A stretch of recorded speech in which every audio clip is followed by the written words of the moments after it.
दोस्तों, मैं हूँ आपकी होस्ट, आपकी दोस्त नीनी। और आज मैं आपको लेके आई हूँ दाई अंगा के मज़ार पे। दाई अंगा जो है उनका नाम था असल ज़ेबुन्निसा, और वो जो थी अकबर की नैनी थी। नैनी का मतलब उस ज़माने में दाई को कहा जाता था, यानी कि दाई जो होती थी बच्चों को परवरिश करती थी उनको दाई कहा जाता था। और आपको आसान फाल में अगर मैं बताऊँ तो वो नैनी को कहते हैं दाई। तो ये जो थी उनके बाज़ार में आई हूँ। मैंने जोधा अकबर में देखा वो काफ़ी जेलस खातून थी जो जोधा से, और उनके हस्बैंड का नाम था मुराद, जो कि चीफ जस्टिस थे किसी शहर के, बीकानेर के चीफ जस्टिस थे। खैर ये बातें जो मैं आपको बता रही हूँ ये तो इंडियन मूवी की बता रही हूँ। अच्छा, फैक्ट्स इसके कुछ और हैं, तो मुझे वो मियाँ ने बताया था और मैं मियाँ से ही पूछती हूँ कि इसके फैक्ट्स क्या हैं। तो वही आपको बताएंगे असल हकीकत दाई अंगा की, और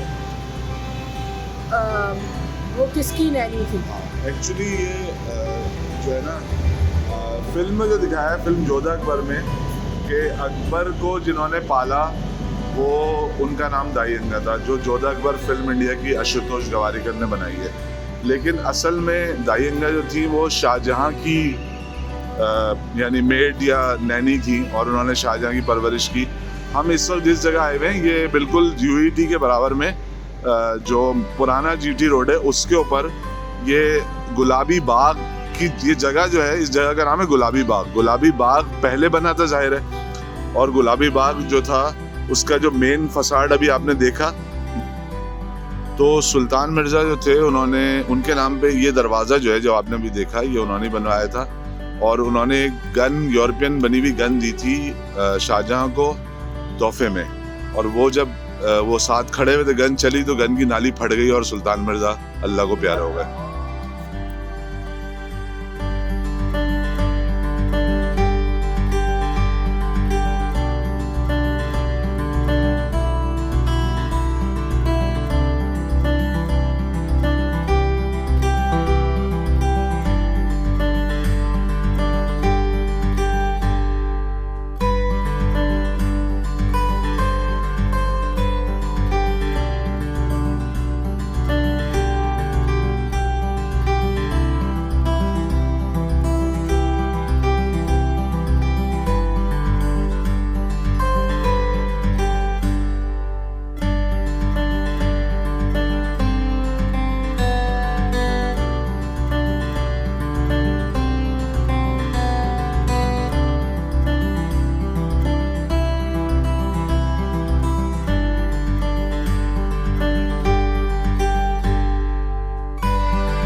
तो ये जगह जो है, ये जगह एक्चुअली है गुलाबी बाग। अच्छा, गुलाबी बाग किसी ज़माने में गुलाब बाग होता था, अब उसका एक हिस्सा रह गया है, ज़ाहिर है ये बड़ा होगा, और ये बहुत करीब है शालीमार बाग से। यहाँ से मतलब समझ लें कि 2 किलोमीटर होगा शालीमार बाग। तो एक छोटा बाग गुलाब बाग के तौर पे बनाया गया था, और इसको मज़ीद रिफर्बिश और रेनोवेट और रेस्टोर किया जा सकता है। लेकिन हालत देख रहे हैं आप किस तरह की है। अब ज़ाहिर है कि हमारे लिए पता नहीं क्यों इदारों को इस किस्म की चीज़ों की इम्पोर्टेंस नहीं होती। गो के ये मज़ार ये ठीक है, लेकिन बहरहाल एक तारीखी जगह है। तो दाई अंगा जो थी वो मुसलमान थी, उसमें जैसे दिखाया गया वो एक हिंदू उनको कैरेक्टर बना के दिखाया गया।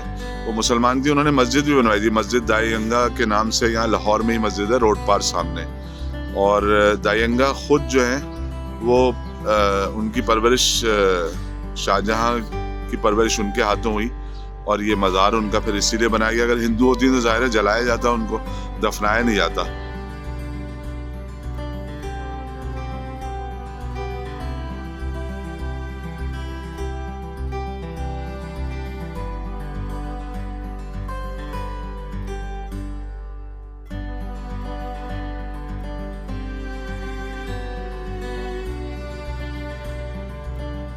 अंदर चलते हैं, देखते हैं कि अंदर की क्या सूरत हाल है और कितना बुरा है और कितना बेहतर है। ये जगह भी जाहिर है, इसका भी एक पूरा बरामदा सा है, फिर यहाँ एक और बरामदा है, फिर ये पूरी आर्चिस के अंदर काम हुआ हुआ। ये देखें आप, यहाँ पे इधर भी आर्चिस बनी हुई, इनमें ज़ाहिर है ताक नुमा बनी हुई है इसमें। दिए रखते होंगे। सुकून बहुत ज़्यादा है यहाँ पे, अंदर खामोशी है। और ये हम आ गए मेन जगह जहाँ पे इनकी कब्र है, और शायद यही कब्र है जहाँ तक मुझे अंदाज़ा हो रहा है।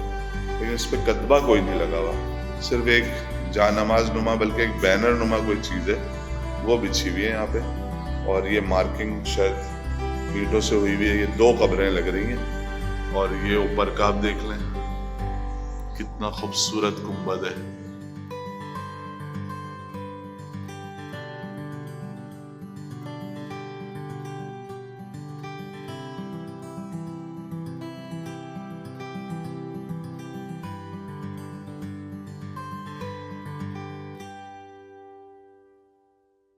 तो दोस्तों यहाँ पे कुछ कैलीग्राफी हुई है और कुरानी आयात लिखी हुई हैं इसके ऊपर।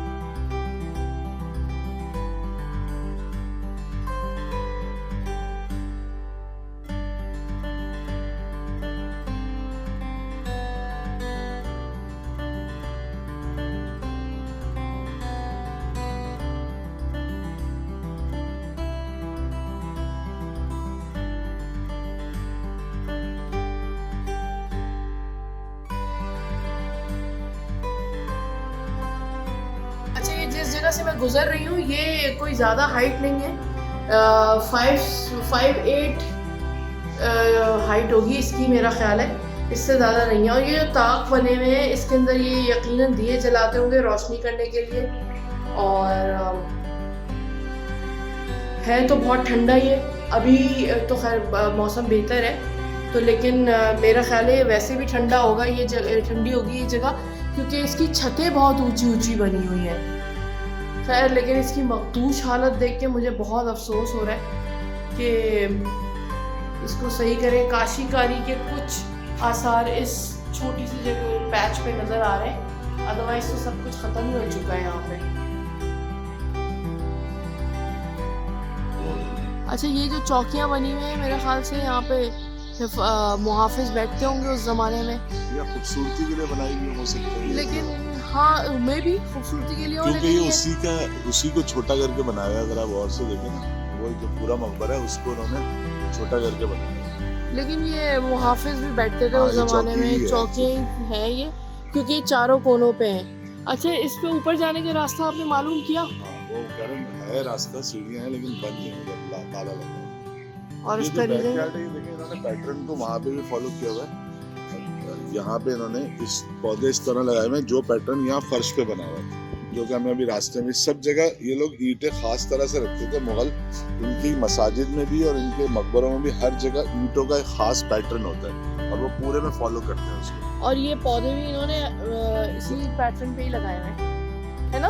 ये मतलब इन लोगों ने, जो पीछे वालों ने, हाँ, ये उस जमाने के नहीं है कि आप समझेंगे ये मुगलों के ज़माने के हैं। नहीं ऐसा नहीं है बिल्कुल भी। लेकिन हो सकता है उन्होंने रखा हो ये पैटर्न तो उन्होंने उसी को फॉलो किया। उनका सेम पैटर्न है जो जमीन पे बना हुआ है, उस तरह मेन कॉरिडोर है वही उन्होंने यहाँ फॉलो किया। हाँ बिल्कुल। दोस्तों यहाँ पे ये परनाले भी बने हुए हैं इसमें, जहाँ से बारिश के पानी की निकासी होती है ताकि छत पे पानी खड़ा ना हो और छत कमज़ोर ना हो। तो ये पहले ज़माने में इस तरह से होते थे और अब तो खैर पाइप लगते हैं। देखिए ऊपर भी काशीकारी थोड़ी यानी कि कुछ आसार मौजूद हैं इसके, लेकिन ओवरऑल यहाँ पे बहुत सुकून है। अब ये क्यों है ये मुझे नहीं पता, लेकिन बहुत पुरसुकून जगह है ये। और यहाँ पे हमें कोई गाइड भी नज़र नहीं आ रहा जो कि हमें कुछ बता सके इस बारे में। जो भी है हमें इस बोर्ड से ही पढ़ना होगा, जो भी इस बोर्ड पे लिखा हुआ है। तो मैं आपको पढ़ के सुना देती हूँ कुछ। अच्छा जी, मकबरा दाई-अंगा के बारे में मैं आपको कुछ पढ़ के बता देती हूँ। ये पुख्ता ईंटों से तामीर करदा मकबरा जो है गुलाबी बाग के वस्त में 16th सेंचुरी में बना था, 1671 में। यहाँ पे दाई-अंगा और उनकी बेटी का मदफन है। तो दायंगा जो थी मुराद खान की बीवी थी और दौरे जहांगीर में बीकानेर के मजिस्ट्रेट थे वो मुराद खान। तो ये जो है शाहजहाँ की दाया के तौर पे भी इनको जाना जाता है। और यहाँ पे जो मकबरे की शान में इजाफा करती है ख़ास चीज़ वो है 12 जरी की शक्ल की गुंबदी छतरियाँ, जो मकबरे को खूबसूरती में इजाफा करती हैं मकबरे की। अच्छा, अतराफ़ी कमरे से एक ऊंचे चबूतरे पर तामीर किए गए मकबरे का मरकज़ी और अतराफ़ी कमरा जो है ऊंची जगह पे कायम किया गया। अच्छा, जो असल कब्रें हैं इनकी लिखा हुआ है यहाँ पे कि वो तहखाने में है। अब तहखाने में हम जा सकते हैं या नहीं ये मुझे नहीं पता। अच्छा, कब्रों के तावीज़ जो हैं वो असल हटा दिए गए थे किसी ज़माने में और फिर ऊपर सिर्फ कब्रें ही मौजूद हैं। अच्छा, तहखाने में जाना मना है लिखा हुआ है इधर। और इस पर काशीकारी हुई हुई है, उसकी कुछ बाकियात हैं। तो किसी ज़माने में बहुत खूबसूरत और ज़बरदस्त इमारत होती होगी।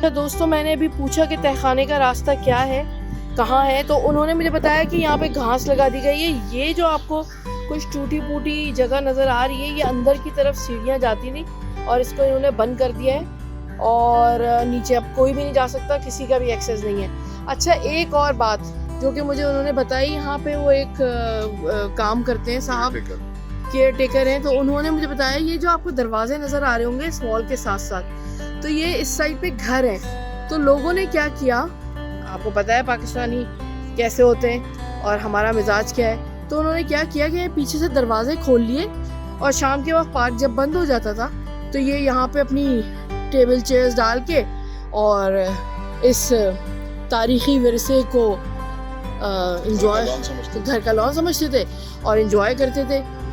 और ये देखें, ये एक और दरवाज़ा। तो फिर PHA ने और आर्कियोलॉजी डिपार्टमेंट ने यहाँ बेसिकली ये जो जगह है ये दोनों डिपार्टमेंट हैंडल करते हैं, तो उन्होंने इनको सारे दरवाज़ों को सील किया। तो फिर यहाँ पे अब लोग नहीं आ सकते।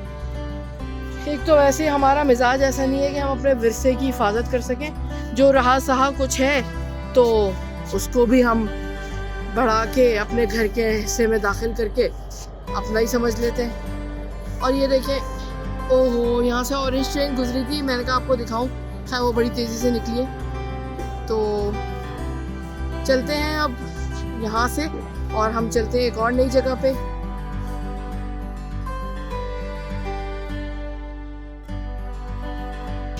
और इसके साथ ही दोस्तों मुझे इजाज़त दीजिए और जाने से पहले आपसे कहूँगी चैनल को सब्सक्राइब कीजिए, वीडियो को लाइक कीजिए, बेल आइकन को प्रेस कीजिए। अल्लाह हाफ़िज़।